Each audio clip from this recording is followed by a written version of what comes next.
He tau Motuhake te tau, highlights and review. Together we've risen above massive challenges and embraced its hidden opportunities. We were guided by the tongikura of our king, a Motuhake te ora o te iwi ka puta ki te whēiao. To protect the well-being of our people is paramount during a time of real uncertainty and angst as the realities of COVID-19 began to take hold across the globe. Like many other iwi across Aotearoa, the Motuhake Resilience Plan, our response to COVID-19 was immediate. So, let's flash back on some of last year's highlights. It's just a glimpse, so take some time over the next while to check out the full report searchable at waikatotainui.com.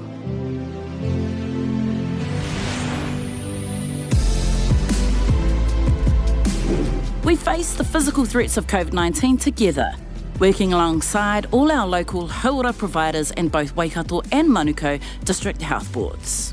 And our tribe leads by example. A lot of people on the ground also look to our tribe to find answers and strength and reassurance that we're going to be okay. So when our tribe say, hey, we've got providers out there, we've got packs coming out to you and we're going to check in with you, there's belief that we're going to be okay. So our tribe were all over that. We know that it's our people who are amongst the most vulnerable in the communities, so we also made sure that our tāmaki whānau and all our kaumātua were made priority in receiving the COVID-19 vaccine. When I first heard about it some months ago, I had my doubts, but got over it, moved on, here I am. Hooray! See you in 21 days, okay? Okay. And as we face the wave of massive and innovative reforms, we continue to strongly advocate our koiora strategy as the preferred prototype in the reimagined health sector. He taonga te mokopuna. Sadly, we are aware that many of our whānau are in crisis and need our help to rebuild in the face of chronic social issues such as domestic violence and addiction. These are often intergenerational legacy issues and require holistic and tikanga-based responses that draw upon the strengths within the wider whānau and hapu. As a response, we have developed our mokopuna ora framework and are seeing the benefits. For starters, just being treated as a person. It was real talk. I could talk openly about what was going on in my home, what was going on with my family. I could be really open with my mokopuna ora person. I really love that. I really love that trust.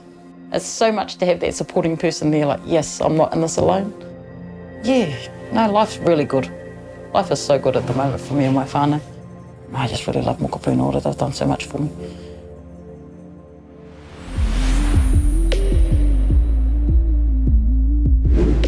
We can all be proud of Te Kārearea, our housing pilot project in Kirikiriroa. Leveraging the right of first refusal provisions in our settlement, we purchased land back from the government to begin the process of providing a range of housing options for our tribal members.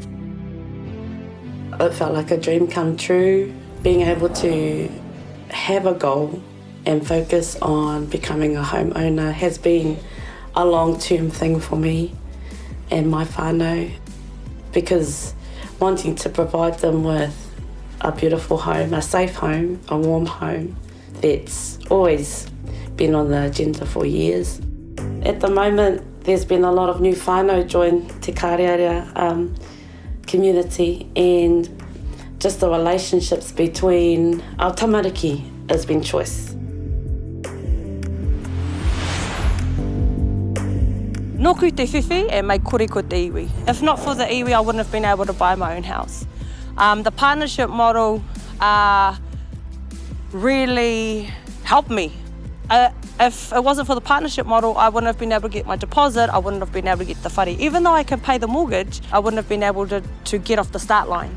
So I'm extremely grateful and thankful to the iwi and to this initiative for getting us first home buyers into our own homes. Together with Kāinga Ora, we've also provided a range of social housing options. Tainui Group Holdings is set to identify housing sites that are ready for development so that we can do more, and we're already engaging with Kāinga Ora, Te Puni Kōkiri and the Ministry of Housing and Urban Development to create more housing opportunities for Uri Waikato.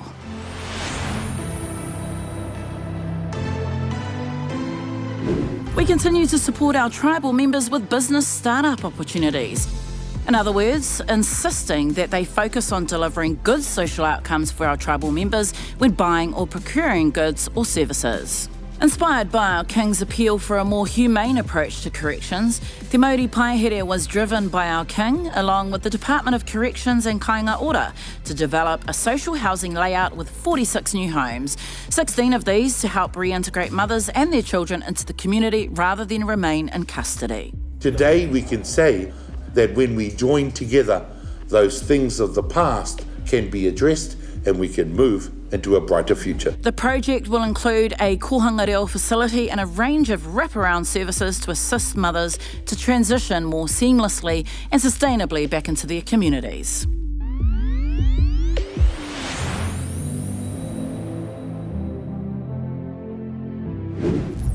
Waikato Tainui will be leading Te Pūtake o Te Riri commemorations in 2021, with massive plans underway for Rākau, with He Rā Maumahara, as well as Rangiriri Pā and mga tāwhiri, just to name a few. We're working in with Ngāti Maniapoto and Raukawa Māngai to ensure the biggest, best, most dynamic and educational commemorative event to date. Our commemorations this year will start a little bit early, with the main day in October, it's on 28th of October, and then it'll extend right out to November the 20th, which is the inaugural opening of the Rangiriri trenches, so that's going to be extraordinary.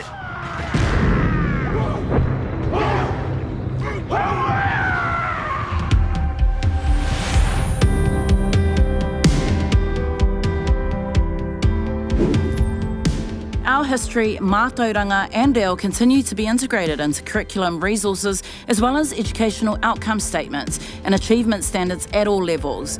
You, your tamariki and mokopuna are likely to already be using resources and being exposed to mātauranga via the many educational providers around the rohe who access our mātauranga team's multi-delivery services. From here on in, ngā uri o Waikato Tainui should be able to see themselves in the mātauranga that they're getting. It's important that iwi are able to influence what's going on in the schools, what their tamariki are learning, and they should be able to learn and see themselves in the learning.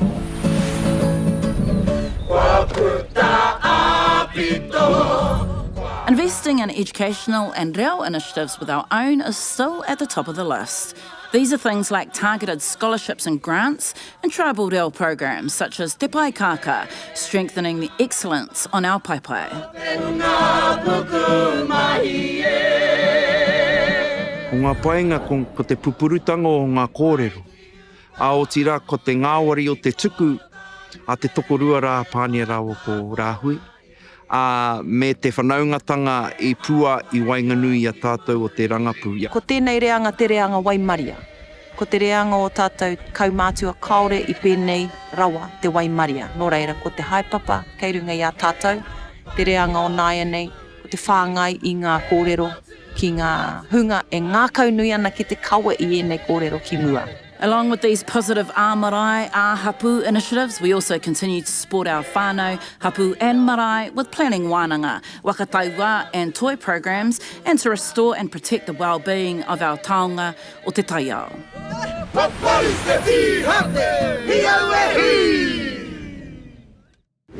We're building our capacity to provide more support for marae and hapu development initiatives. In the past year, we partnered with Ngāti Naho towards the goal of enhancing future tourism and educational experiences at Rangiriri. At a marae level, in addition to gathering support for PGF funding for other marae as mentioned, we signed a lease arrangement with Te Kauri Marae, anei ngā hua. The hopes and aspirations for this whenua of Te Kauri Marae are that firstly we will revitalise the whenua in terms of a restoration project for the puna and repo and the streams, and also we're looking to increase our papakainga available for our whānau who don't have homes or kaumātua by adding the 2 existing homes to our papakainga portfolio, as well as in the future an orchard on a section of the land and farming the land in a sustainable manner.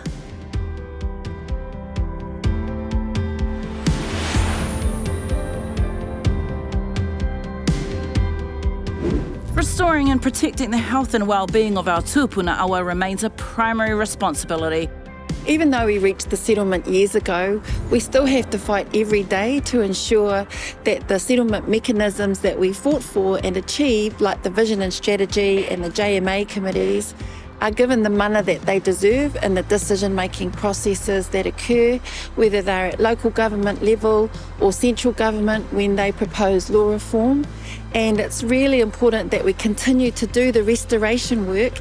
Even though we may not see the benefits immediately, we have to do it now for the benefit of future generations.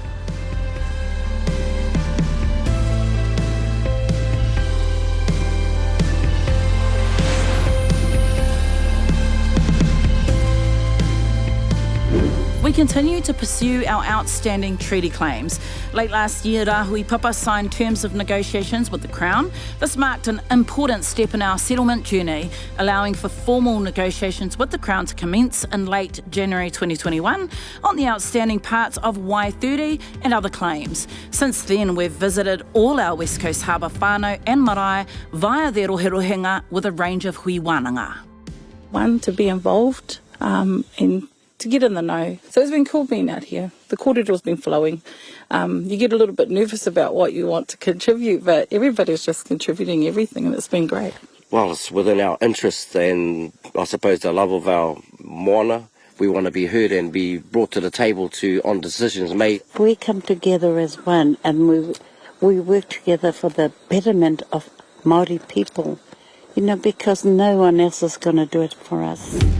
Nō reira e te whānau. As we enter the third year of our 5-year plan, we do have so much to be proud of. It is important, however, to remember that there is much more to be done in this journey that we're walking together. Te ara whakatupuranga, rua mano, rima te kau. Ia tātou e angātu ana ki te mana motuhake.